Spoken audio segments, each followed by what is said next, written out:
And a date is set for the federal corruption trial of Mayor Adams. And it's not what the defense wanted. Doug Williams was in the courtroom. He's live outside now. Doug, what's happening?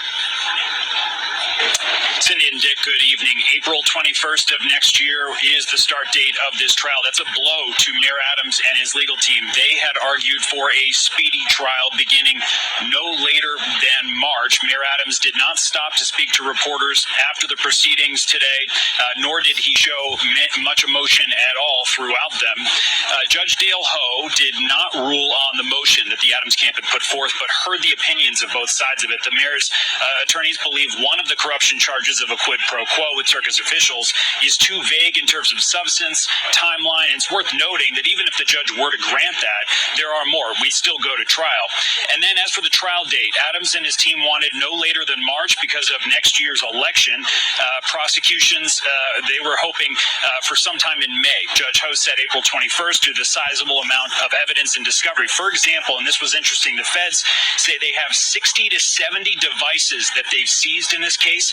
Up to 1/3 of them haven't been downloaded or searched yet. And prosecutors said the mayor's device is one of those. They don't know if they'll ever get into it because it is locked. And before the mayor did leave court, the mayor walked across the street, shook the hands of a group of supporters that were out here holding signs, as you can see, that said Mayor Adams stood up for New York City, let's stand up for him, and chanting, support our mayor. Now, as for inside the courtroom, the mayor did not react really at all in any way physically to the trial date when it was announced. For example, for much of the proceedings, he just looked straight forward, appearing to write something down once or twice, turning really only to see the highlighted portions of the indictment on a nearby monitor. He did not look at the prosecutors when they spoke. The two sides will be back in court later this year in the month of December on the 20th. For now, we're live here in Lower Manhattan. Doug Williams, CBS News, New York. Doug, thank you. Also in Lower Manhattan, a date is set. I want to ask, and this is not even a disrespect, I want to ask the black folks there that was holding signs saying that Mayor Adams stood up for New York. I want to ask y'all a question. And this is not, I'm losing, subscribers already, so it's not going to make a difference if more losing me. They all black that's leaving me, most likely. You said that Mayor Adams stood up for New York. How did he do that? How did Mayor Adams stand up for New York? What we seen Mayor Adams do and put in New York City was people that crossed the border illegally, people that was in flush hotels that cost $400 to $1,000 a day, people that got debit cards with $20,000 on it, $15,000 food stamps, $5,000 cash. We seen people being put up in shelters, food that was given to them because they were spoiled people and didn't want the food that America gave to them. They caught temper tantrums. So Mayor Adams obliged them with better food. Meanwhile, people in New York City is starving on the streets, sleeping everywhere, finding how they're going to get their next shower, next piece of clothes to put on, and their next food.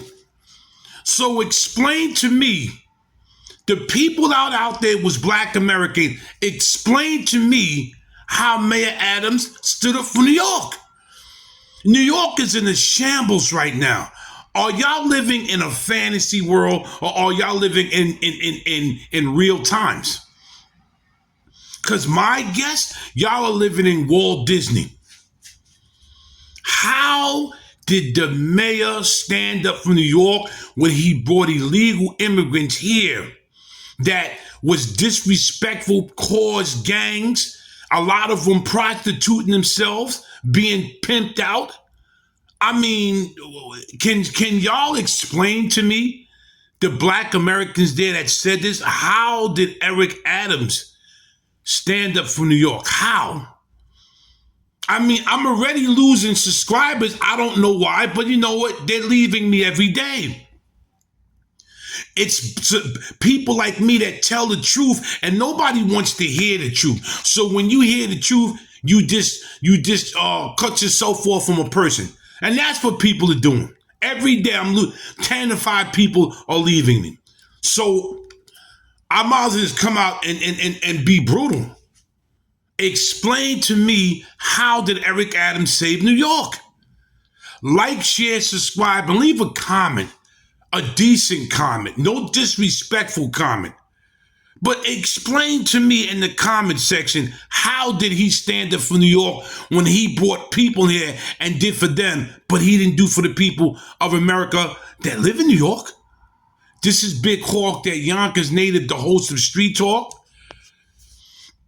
covering the news from here and all over. This video is not mine, it's from CBS News. I'm just reacting to it. I'm out of here.